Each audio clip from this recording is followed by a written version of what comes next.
Buenas tardes a todos, soy Neus Esteve, anestesióloga del Hospital San Juan de Dios, y en este sexto curso de ecografía para accesos vasculares vamos a hablar de la evidencia científica que hay sobre el tema. Resumiremos las indicaciones de las vías centrales, hablaremos de las ventajas y desventajas de la ecografía con respecto a las referencias anatómicas de superficie, y eso lo veremos también por cada una de las vías, ¿no?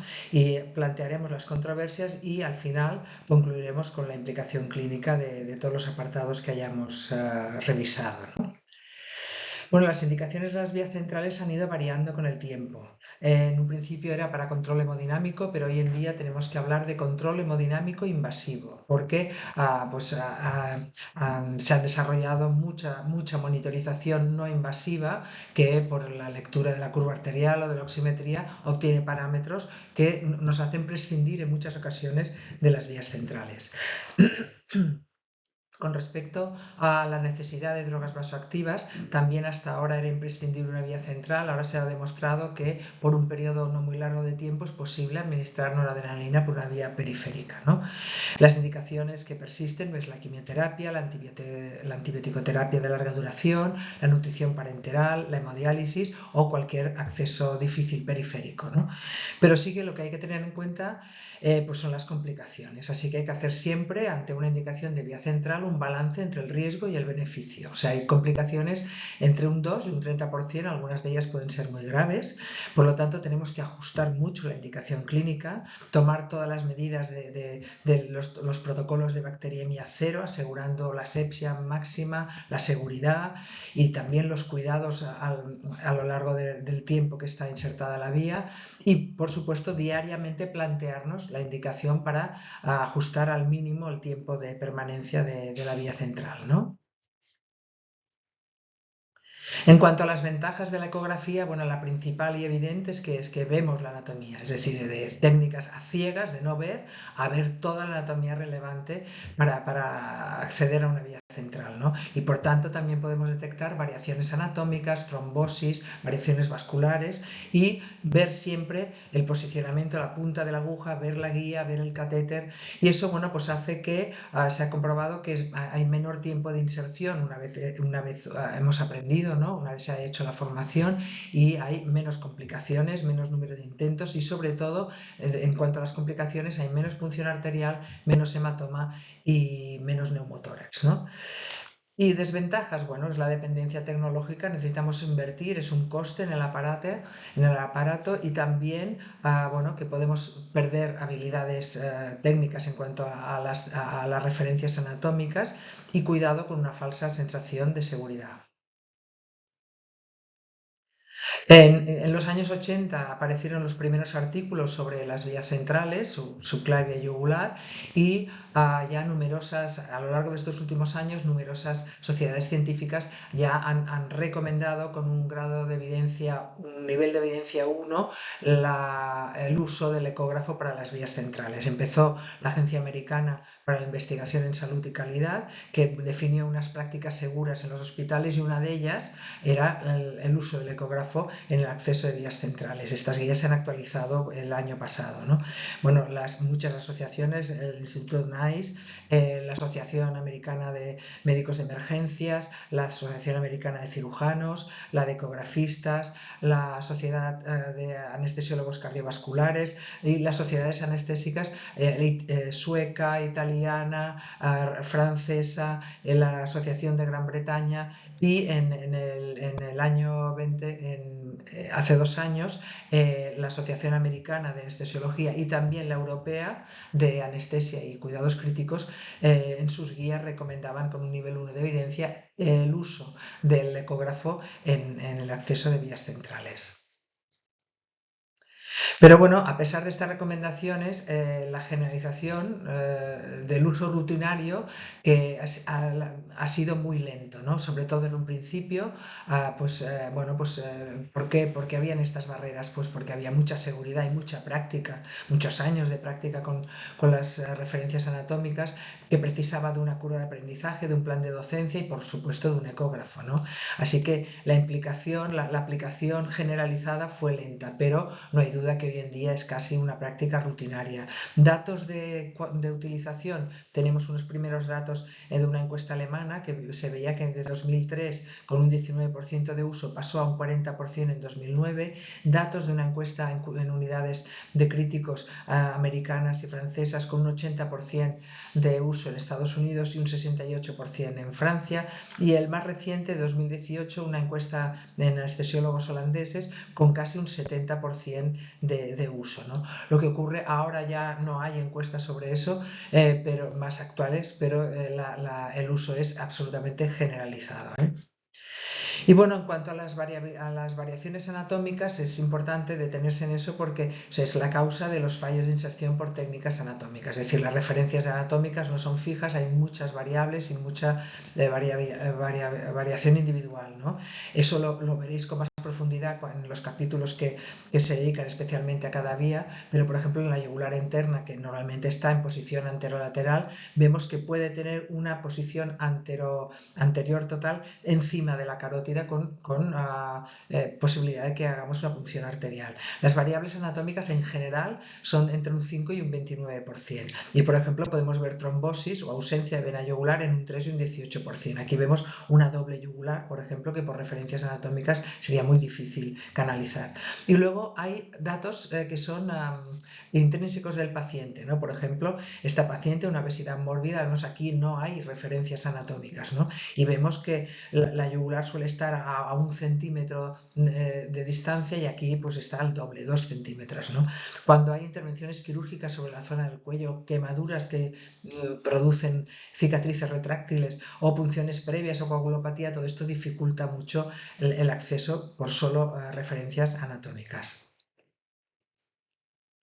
Y también hay otros factores, como es el diámetro vascular, que en la hipovolemia está muy reducido, o la palpación arterial, cuando palpamos para localizar la arteria en el acceso yugular interna. Esa palpación ya disminuye el diámetro de la yugular interna, y las posiciones, se recomienda el Trendelenburg porque incrementa el diámetro de las vías centrales, y la rotación mínima de la cabeza, porque una rotación máxima también disminuye el diámetro, y la hiperextensión moderada en el acceso radial, porque la hiperextensión máxima que vemos muchas veces disminuye también el diámetro, ¿no? Otra cosa que no podemos controlar son los trayectos erróneos de catéteres, que no son frecuentes, pero que pueden ocurrir de yugular derecha a izquierda, de subclavia derecha a izquierda, ¿no? Y bueno, este es el primer metaanálisis, que es de 2013, que juntó pues, más de 4.000 procedimientos analizando para todas las vías centrales la efectividad de la ecografía, y que fue de los primeros que demostró que con la ecografía había menos complicaciones, sobre todo menos hematoma, menos neumotórax, ¿no? En este caso no se analizaron los pacientes pediátricos. Y datos más recientes corroboran esos primeros datos, y aquí vemos, pues, por ejemplo, diferencias entre técnicas de anatómicas de superficie y ecografía en cuanto a yugular y subclavia, que se disminuyen todas las complicaciones, sobre todo también hematoma y neumotórax, que reducen casi a menos del 1%, ¿no? Y bueno, la Cochrane en 2015 hizo un gran esfuerzo de metaanálisis, de juntar todo lo que se había publicado para analizar la efectividad, el coste-beneficio del uso de la ecografía. Lo pudo hacer con solvencia para la yugular interna porque juntó más de 5.000 pacientes, y bueno, pues concluyó que había un 71% de disminución de complicaciones, en concreto de punción arterial y de hematoma, y se incrementaba en más de un 50% el éxito al primer intento, ¿no? Examinó también lo que se había publicado sobre subclavia y axilar, y bueno, pues no juntó tantos pacientes, la mitad, 2.000, y a pesar de que mostraba una tendencia a la disminución de complicaciones, no tenía significado estadístico porque, bueno, había mucha heterogeneidad, ¿no? Demostró menos punción arterial, menos hematomas, sin diferencias en el éxito o el tiempo de inserción. Para la femoral también juntó solo con 300 pacientes, demostrando más porcentaje de éxito al primer intento, pero eran muy pocos pacientes, ¿no? Lo que es interesante es la discusión de estos metaanálisis de la Cochrane, porque cuando presenta las limitaciones de sus trabajos, ¿no? Que bueno, en primer lugar, que los trabajos sobre este tema, la calidad metodológica es moderada o baja, que no se pueden hacer diseños ciegos, naturalmente, que hay muchos estudios muy antiguos que ahora con los avances tecnológicos y también el mayor nivel de formación probablemente se alterarían los resultados, que hay muchas diferencias en las definiciones de resultados, que no se habla de qué grado de experiencia tienen los anestesiólogos implicados en este trabajo y que desde luego faltan datos en pediatría, en pacientes de alto riesgo, que son los que más se beneficiarían de esta disminución de complicaciones, en emergencias y también en la diferencia entre expertos o inexpertos, ¿no? Lo que sí concluyen es que el uso ya generalizado con la demostración de que es costo eficiente hace que se haya hecho generalizado en la práctica clínica. Cuando una práctica clínica se generaliza su uso, ya es muy difícil que nadie vaya a hacer un trabajo comparando ecografía versus referencias anatómicas.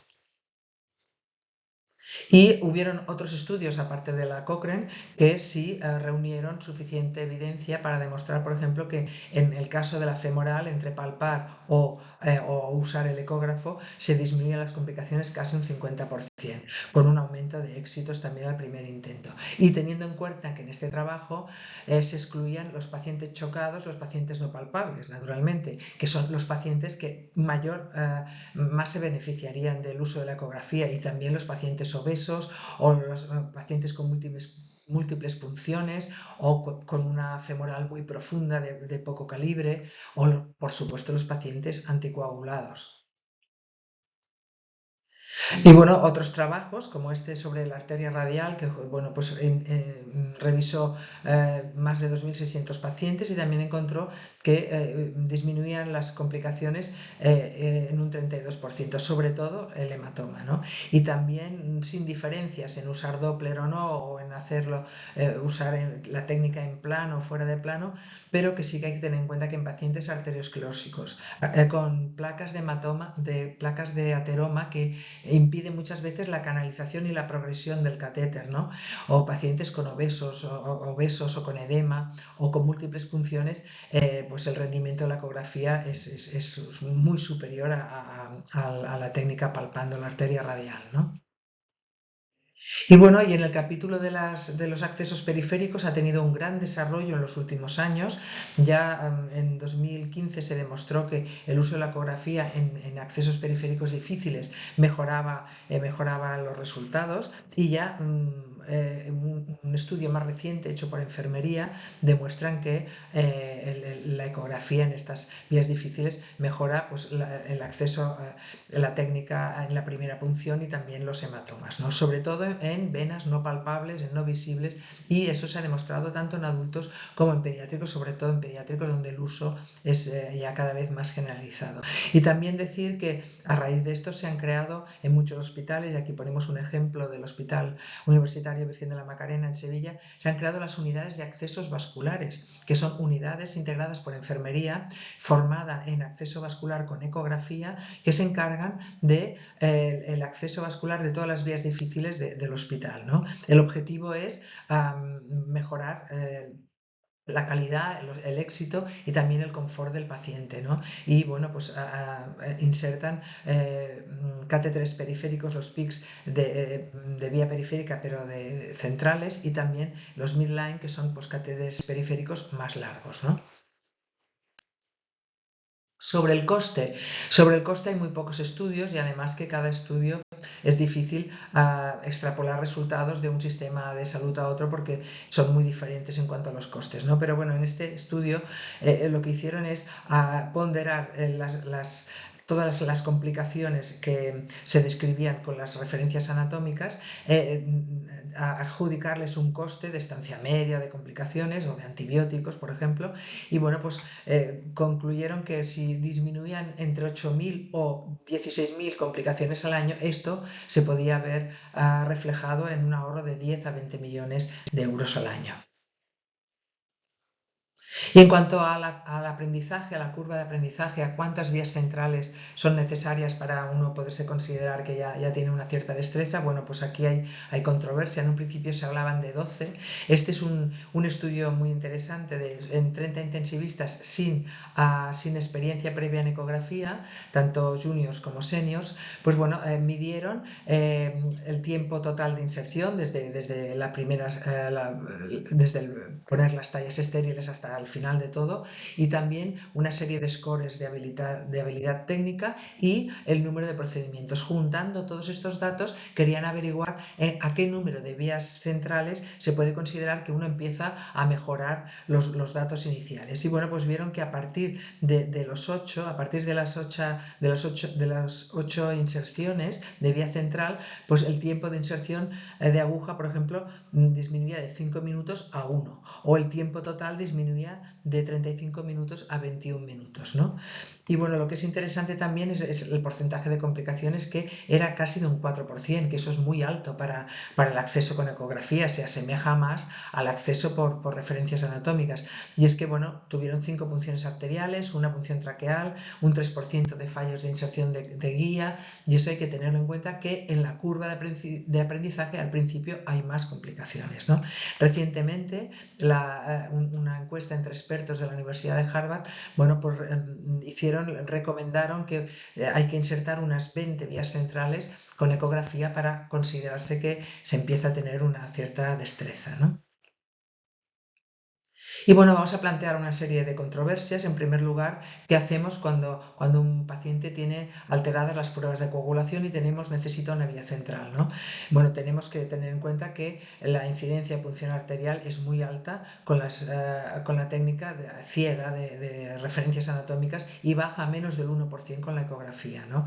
Las guías de las sociedades científicas varían entre unas y otras, pero ponemos un ejemplo de la Sociedad Sueca de Anestesiología, en que, bueno, en primer lugar dice que no son necesarias las pruebas de coagulación de una forma rutinaria si el paciente no hay sospecha clínica de coagulopatía, un poco con la misma filosofía de las pruebas preoperatorias en intervenciones no complejas, ¿no? Y bueno, si hay alteraciones de coagulación, la recomendación es que tiene que ser con las máximas seguridades, es decir, que esa vía sea el acceso corra a cargo de un experto con experiencia en vías centrales, que sea la yugular interna y con ecografía, por supuesto, ¿no? Y hay que revertir a todos los pacientes con alteraciones de la coagulación. Bueno, pues recomiendan individualizar, no una reversión rutinaria para todos los pacientes. Hay que individualizar caso por caso. Y que, bueno, recuerdan los niveles seguros, que son más de 50.000 plaquetas y NR inferior a 1,8, ¿no? Bueno, también hay que tener en cuenta que hay la seguridad de muchísimos casos, sobre todo en pediatría, en oncohematología. Se han publicado muchas series de casos de accesos de vías centrales con alteraciones de la coagulación sin revertir y sin complicaciones. Os mostramos aquí 2 series, una de casi 2.000 pacientes, otra de 100 pacientes, en donde no hubo ninguna complicación. Otra controversia es la radiología. ¿Tenemos que pedir siempre una radiología después de un acceso de vía central con ecografía? Bueno, pues no está claro. Sí que las guías recomiendan, cuando hacemos referencias anatómicas, hay que hacer una radiografía de tórax para descartar neumotórax y comprobar la posición correcta, pero eso no está tan claro con la ecografía, ¿no?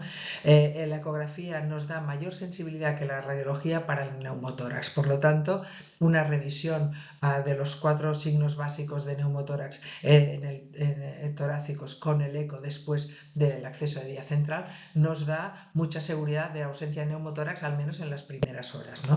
Hay que tener en cuenta que para la localización podemos localizar la punta de la aguja, podemos localizar la guía, pero no justo hasta el final, porque en el tórax perdemos visibilidad, ¿no? Y bueno, las guías clínicas, pues por ejemplo, aquí hemos recogido las recomendaciones de la guía clínica sueca, y también la actualización de la Sociedad Europea de Anestesiología, que en estas guías llamadas Perseus hacen una recomendación de que la radiología solo estaría indicada en catéteres de de larga duración o cuando tuviéramos sospecha de complicaciones, dificultad de inserción o varios puntos, varias punciones, ¿no? Pero que cuando usamos ecografía con acceso vascular central, en general, localizamos a la punta de la aguja, localizamos el catéter y descartamos neumotórax. Esto lo podemos hacer con el ecógrafo y no estaría indicada la radiología. Es decir, que resumiendo, bueno, aquí tenemos algo que solo podríamos ver con una radiología, que es de yugular interna a izquierda a derecha, ¿no? Siempre que tengamos un acceso vascular con referencias anatómicas hay que hacer una placa de tórax. En la ecografía individualizamos por los casos. Si no sospechamos complicaciones y todo ha ido bien con una punción fácil a la primera, y no estaría indicado. Pero sí, si es un portacat y un catéter de larga duración, sí, porque queremos saber exactamente la localización de la punta del catéter, ¿no? Y finalmente hay controversias con que si usamos sistemáticamente la ecografía vamos a perder habilidad con las referencias anatómicas. Bueno, esto no está demostrado y no sé si es tan importante perder habilidad en una técnica ciega que puede tener muchas complicaciones, ¿no?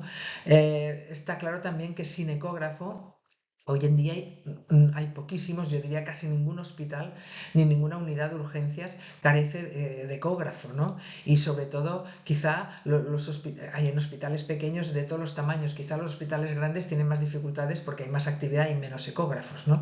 El enfisema sí que es un caso en que perdemos la visibilidad y luego se plantea que en las guerras, en las grandes emergencias, bueno, eso está también por ver porque os ponemos aquí un ejemplo de un artículo que demuestra mayor eficiencia de la ecografía en un territorio de guerra. Esto está en un hospital militar de anestesiólogos de Pakistán, ¿eh?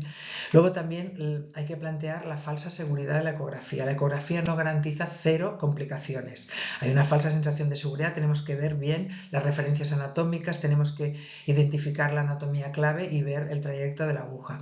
Y saber que al principio hay más complicaciones en la curva de aprendizaje, ¿no? Y sobre las complicaciones infecciosas, que es las más frecuentes por el acceso de vía central, bueno, saber que en un principio había controversia porque unos estudios en 2006 demostraron disminución de incidencia, pero luego en 2014 se hicieron unos trabajos que no pudieron demostrar diferencias y ya en este año sí se han publicado un trabajo que sí demuestra que hay menos infección cuando el acceso vascular central es con ecografía. Hay menos hematoma, hay menos manipulación, pero tener en cuenta que sobre todo la infección de catéter va ligada al tiempo de permanencia y a los cuidados y a la asepsia con que se cuida el catéter diariamente, ¿no?